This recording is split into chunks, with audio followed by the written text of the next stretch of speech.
Hey, welcome back everybody. I'm Mark here with my son Kenny, and we're here to help make it easy for you to be a better writer. And in this case, we're going to help you make some money, make lots of money. This is the quick and dirty scholarship application revision advice. So I've had students for the past almost 20 years come to me with drafts of their scholarship applications, whether it's for a class or just for a favor, and they're out to make some bucks. Typically, I see all the same mistakes happening in the first draft, even though, yeah, you can't really make a mistake in a first draft because it is just a draft. But I see a lot of the same stuff going on that needs to be revised as we move ahead. Now, for example, let's just take, for instance, the student is applying for a nursing scholarship. What I see a lot is the application is asking for some biographical information and, of course, some justification for why the student should get the money. In the draft, the students then tend to talk about when they were in 6th grade and they went to the hospital, and then when they were in 8th grade and this happened, and then when they were on the volleyball team that happened. What do you think happens by the time they finally get to their narrative here at UH, Ken? There's the people reading it are sleeping.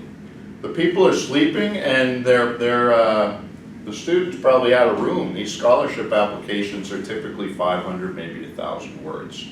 And so there's a kind of rushed ending of, so I want to be a nurse, and because I really care about people.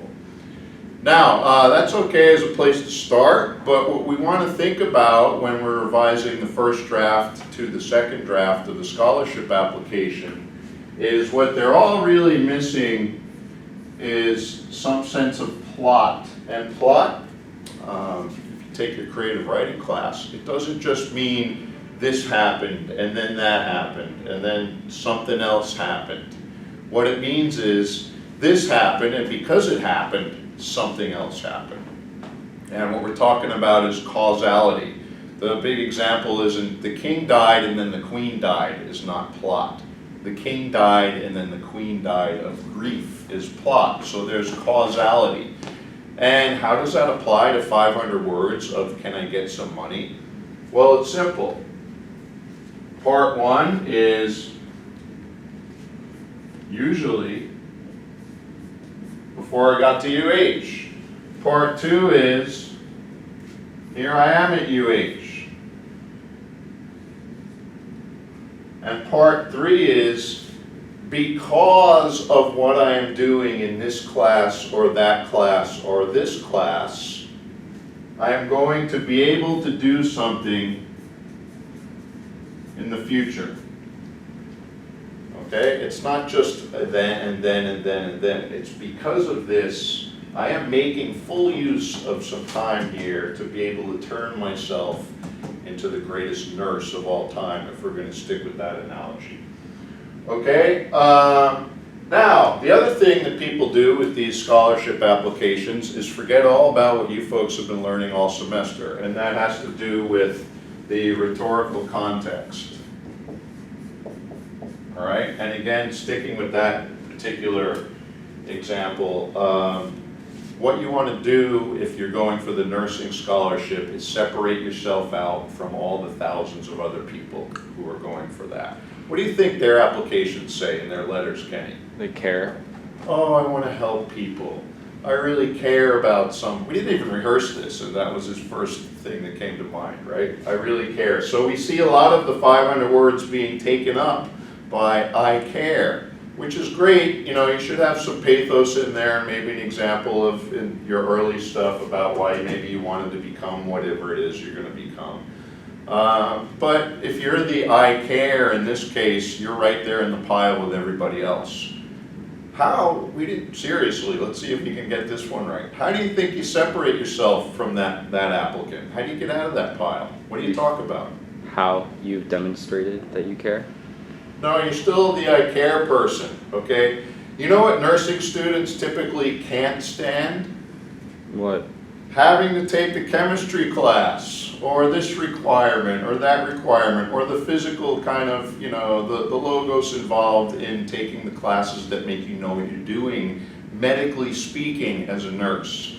So if you simply address that context and move yourself out of the I really care, and you have lots of logos about this is what happened in the OChem class, this is what happened in this particular biology class, these are the things that got me to move into this specialization of nursing rather than just be a nurse who cares. All those things are going to improve your ethos into somebody who actually is going to be good at doing this particular line of work. Now, that leads us to the final part of the context. The main obvious part of the context is somebody has some money and they want to give it to somebody else. Would they just give it to anybody? No. What do they want to happen after they give the money to somebody else? They succeed. You want to make an investment. All the people who are donating, and they're giving this money away, all the people who are donating this money are trying to invest in a person who will otherwise not be able to do it without them. So you want to give the money to the person who's most likely to use it in a way that turns them into a success. And that gets us back to the causality thing, because we go even further into the future, right? Because I will be able to do this nursing program or some other particular program, this is what I will do in that specific program to make myself even better to be able to do this or that, right? Those specifics of causality and plot are going to lead these people to believe that their investment is being well used. Now, that brings us all the way back to the I care and the pathos appeal. Is there a place for pathos in these arguments for money? Yes. Okay, a lot of them are need-based, aren't they? Yeah. You get a scholarship often because they're trying to give money to people who don't have enough of it, or they have 2 or 3 jobs and they want to like at least quit one of them so they can focus on their studies, so they then can become a success at something. So just as a little aside, my mom was on the application and judgment committee for the American Association of University Women Scholarship for many years. And the way to get that money was to make my mother cry.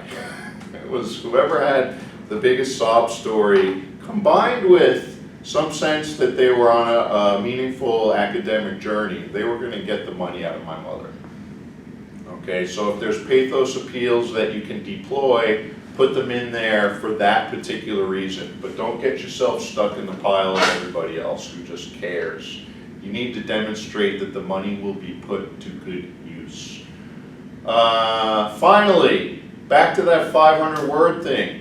Write way more than that, okay? That's how you can take a look at your draft, as you've all seen with your profile essays and other things that you've written, and then figure out how you're going to use certain things, or how you're going to deploy certain things, or make other parts of it shorter because they're not quite as important and so forth. If it says 500 words, write at least 1,000, and then we'll figure out later how we can squeeze it down to highlight proportionally the OChem class. You know, if you just put that in there, I bet you get the scholarship automatically in nursing, sure. Maybe not, I don't know. So good luck with your revision. Give me a call or text it to me or anything if you would like further input on that, and we'll see you in class with the next draft of it. Thank you.